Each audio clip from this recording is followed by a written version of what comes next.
Hi Pose! Ang pagbabalik ni Chris Chuper. Welcome to my vlog. Magandang araw, magandang gabi, magandang umaga, magandang tanghali, magandang hapon sa inyong lahat. Saan man kayo naroroong panig ng mundo ngayon, sana ay okay kayong lahat. Okay, pagbabasa ulit tayo ng mga nagpi-PM sa akin ng mga kabisyo natin na humihingi ng payo. Ewan ko ba kung bakit hanggang ngayon nagtitiwala pa rin kayo sa akin. Alam ko naman wala namang kayong kapupulutang aral mula sa mga sinasabi ko. Ang kita yung kulangot ko. Habang nagsasalita ako, feeling ko nang nakikita nyo yung kulangot ko. Diba? Tanggal. Yeah. So, eto na nga. Ngayon ako nakikisali sa usapan. Dear Chris Chuper, tawagin nyo lamang po ako sa pangalang Ming Ming. Oh. Ganda na pangalan mo. Ming Ming. 36 years old po ako, single mom. At madalas po ako nakikinig sa programa nyo ng Tambalan kasama si Nicole Yala. Thank you. May gusto lang akong hingin na advice. Hindi ko po kasi alam kung tama na nakipag-break ako sa boyfriend ko na 9 months na kami. Last January 2020, nag-start siya magtrabaho as family driver dito sa Manila. Dati po kasi sa Olonga po siya nag-work as mekaniko. Minsan lang kami magkita noon dahil nga malayo siya. Kaya sobrang saya ko po nung nag-start siya na dito sa Manila mag-work kasi nga alam ko na mapapadalas na ang pagkikita namin. Last February 1, nung huli po kami nagkita. Oh, medyo matagal na nga no. And after nun, wala na. Ang sabi niya, SV, hindi pa siya, yung siya niya, XA, siya, hindi pa siya pinapayagan ng amo niya na mag-day off kasi nga bago pa lang siya, XA. Inintindi ko po. Then last Friday, ang sabi niya, may out of town daw sila ng amo niya. Baka hindi daw niya ako ma-text o matawagan. Saturday maghapon, hindi na nga niya ako na-text at natawagan. Sunday na nung nagparamdam na siya. Parang mahaba to So ayun na nga. Sunday na nung nagparamdam siya. Pero Saturday night, nakita ko po Chris Chuper sa isang FB account niya na umuwi siya ng Olonga po. At may isang girl doon na nag-comment. Then after nun, in-stalk ko po siya. Hanggang message ko na po yung girl. At doon, marami akong nalaman na sobrang ikinasama ng loob ko. Kaya pala, kasi magkasama sila nung babae.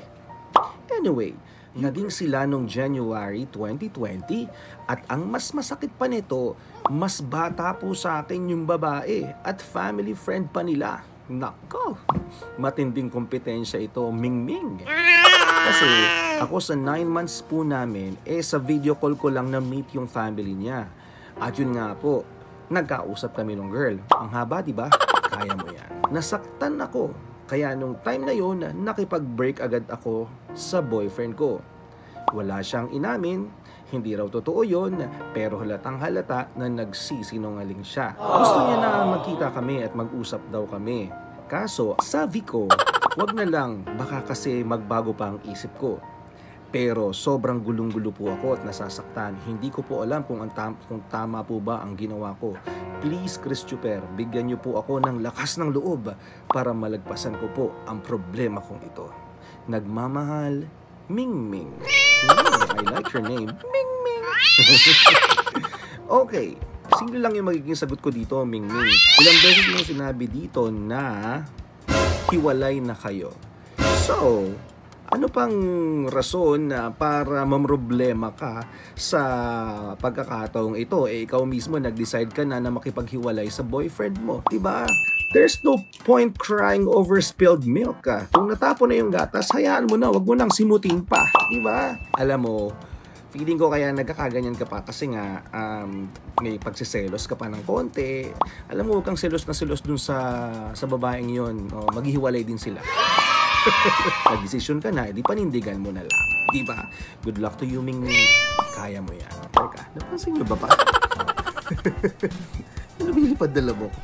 Nasasarapan yung lamok sa akin, tingnan mo. Huh? pilit akong binabalik-balikan. Yak! Okay, pangalawa natin babasahin ay nanggaling naman kay Judy Ann. Uy, Judy Ann. Hindi naman ikaw yung celebrity, diba? Good morning po, Chris Chuper. Hihingi po sana ako ng tulong sa inyo. Payo lang ha, wag tulong pinansyal, hindi kita matutulungan sa bagay na yan. Pwede po bang makahingi ng advice? Yan. Nahihirapan po kasi ako ng subra. Yun ang spelling niya, S-U-B-R-A. Subra. May boyfriend po ako. But nag-cool off na po kami. 8 years na kami, pero yung boyfriend ko kasi, lagi niya akong niloloko. Sinasaktan, at simula nung naging kami, lagi kami nag-aaway. Naghihiwalay, kasi lagi siyang may mga kachat na babae. Eh ako po, sobrang silusa ako. Ako naman, madaling magpatawad, kaya nagkakabalikan kami. And then po, hindi ko po inaasahan na may dumating na lalaki na bago. At yung pong mga hinahangad ko sa mga lalaki, nasa kanya. Ang pangarap ko pong mga bagay sa lalaki ay nasa kanya. And ramdam ko po na hindi niya ugali yung mga ayaw ko. But hindi ko pa po sure kung ano yung ugali niya.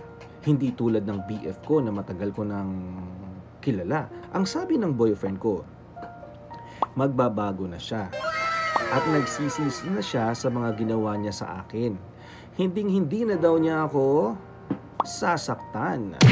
Pero natatakot na po ako na balikan siya. Kasi baka maulit na naman ang mga ginawa niya sa akin noon. Nadala na po ako sa kanya, Chris Chuper. Totoo po ba na kung ano ang ugali na nakilala mo siya noong umpisa, yun na yung ugali niya na hindi na mababago pa? Nakipag-break ka na naman. Di panindigan mo, nakipag-break ka, nagpang-cool off ka eh. Diba? Kaya mo na, huwag ka namang problema sa mga taong ganyan. Ikaw na nga una nagsabi, ilang beses ka nang niloko, ilang beses ka nang sinaktan, at every time nalalabas siya at mawawala sa paningin mo, alam mo nang meron siyang kinakalantaring iba. Diba? Wala ka nang tiwala sa kanya. Hiwalay kung hiwalay. Diba? Maraming isda sa dagat. Huwag kang magpakasasa sa galunggong. Meron tilapia, meron talakitok, dalagang bukid. Sa amin, sa Quezon, merong isdang kung tawagin, tampal pukid. Maraming pwedeng itry na isda sa madaling salita. So, wag ka na manghinayang sa kanya kasi yung katotohanan na niloloko kang madalas ng lalaking yon sapat ng dahilan para hindi mo patagalin ang relasyon na yan. So, good luck sa you, Judy Ann. Carry boom boom yan. O, ikaw din, kabisyo, kung meron kang ganyang klase ng problema na gusto mong isangguni at kung nagtitiwala ka sa opinion, sa aking saloobin, sa aking perspektibo pagdating sa relasyon, pwede ka mag-message sa akin. Hanapin mo lamang Chris Chuper. Yan, mag-send ka ng message doon at malay mo sa mga susunod na pagkakataon, di ba mabasa natin ang yung sangguni sa akin. Yan. Hanggang sa muli mga kabisyo, ako po si Chris Chuper. Ingat kayo. Bye-bye. Always your number one. SM Radio Station. Love Radio.